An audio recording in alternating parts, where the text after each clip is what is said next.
lagi ka ding umaalis eh. Inuumaga ka pa ng uwi. May naririnig ka ba sa akin? Wala naman, di ba? Aba, pilosopo kang bata ka.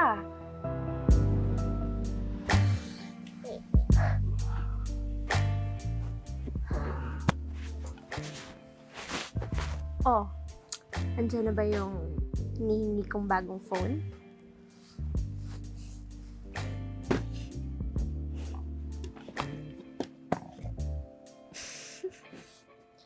Ito, makalimutan ko ba naman niya? Sinasabi ko na nga ba, hindi mo ako matitiis. Thank you, ha.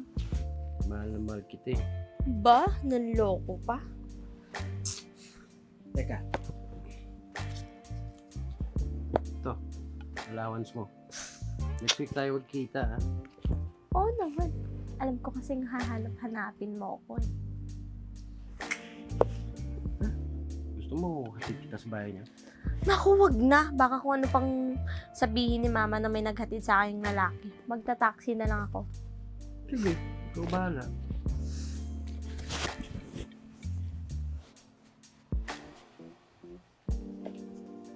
Ingatan mo yun ha. Yes naman.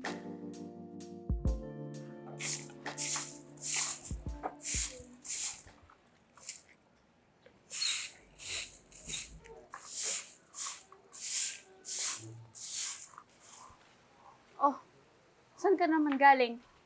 Sa bahay ng kaibigan ko. Papadalas na yata yung pag-uwi-uwi mo Bahay? Ng kaibigan? Talaga? Ano namang pakialam mo?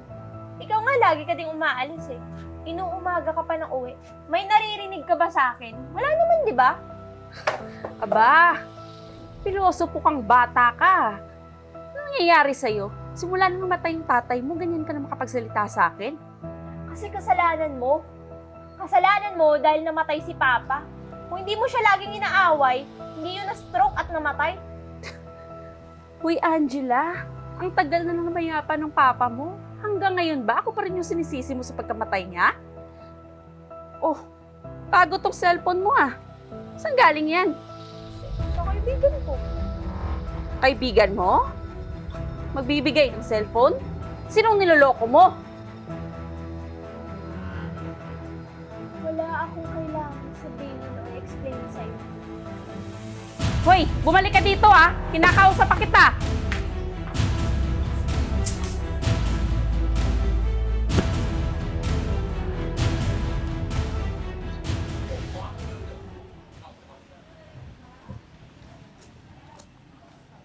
Eh, Naku, love. love. Sorry Kanina ka pa ba? Hindi. Darating ko lang din. Teka, parang may problema ata tayo Ganyan, ba't ganyan mukha mo? Kasi love, nagkasagutan kami kahapon ng anak kong si Angela Hanggang ngayon ba naman, ako pa rin yung sinisisi niya sa pagkamatay ng papa niya. Hayaan mo na yun. Nangungulila lang yung kay papa niya. Bakit kasi hindi mo ipakilala sa anak mo na yan? Natatakot ako love Baka kasi hindi niya ako matanggap, gano'n. Ay, hindi naman sa ganun love. Baka gusto nyo, doon na muna kayo sa bahay para makadama din ng pagmamahal ng bilang ama yung anak mo. Ayaw niya umalis siya sa bahay. Hindi papayag yung anak ko. Pero, what if ikaw na lang tumira dun sa bahay namin? Pwede yun. Pwede ba yan? Oo. Siyempre. Sige. Okay lang ba yun sa kanya? Itatry ko, pero magiging okay naman siya siguro. Sige lang. You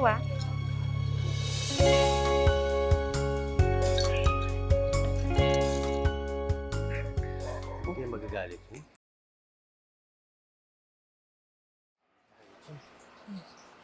Anak.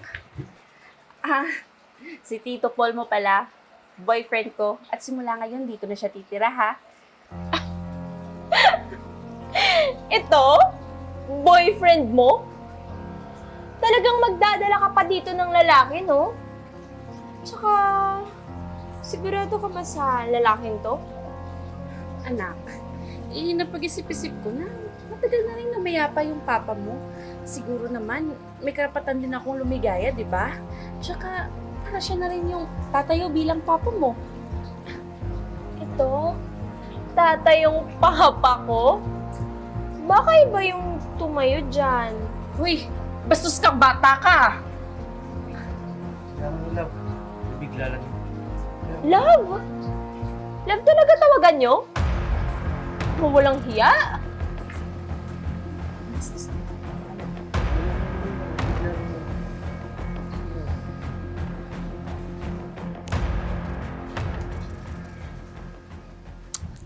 Buti na lang nandito ka. Halika nga dito.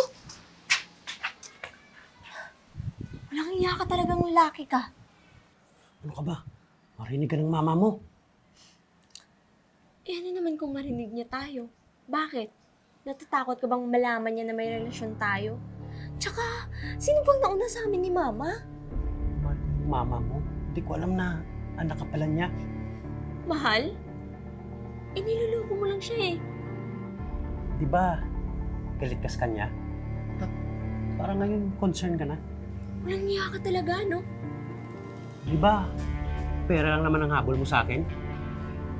Mga walang hiya kayo? Paul, ikaw ba yung nagbigay ng cellphone kay Angela? Sagot! Oo. Siya yung nagbigay sa akin ng phone. Tsaka may relasyon kami. Ikaw pa naman kasi, magdadala ka ng lalaki dito.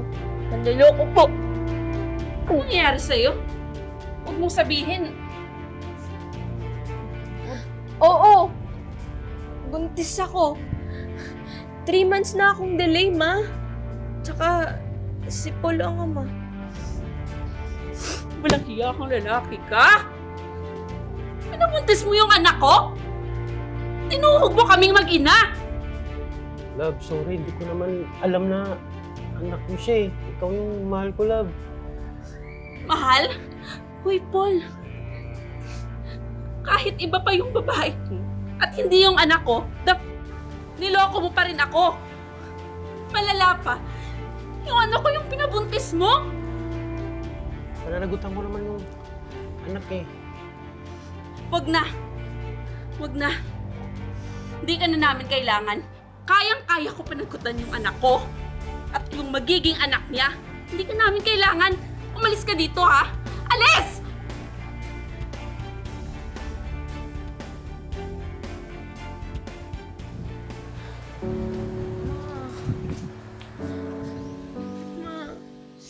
Sorry Kasi sobrang tigas ng ulo ko tsaka nagrebelde ako sa'yo kaya ito yung napala ko.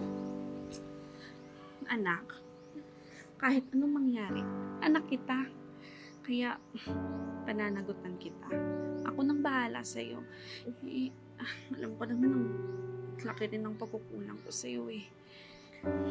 Pero don't worry. Mamahalin ko kayo ng magiging apo. Tahan na. Salamat, Ma. Ang pagre-rebelde sa magulang ay hindi nakakabuti. Kadalasan ay nagre-resulta ito sa kapamakan.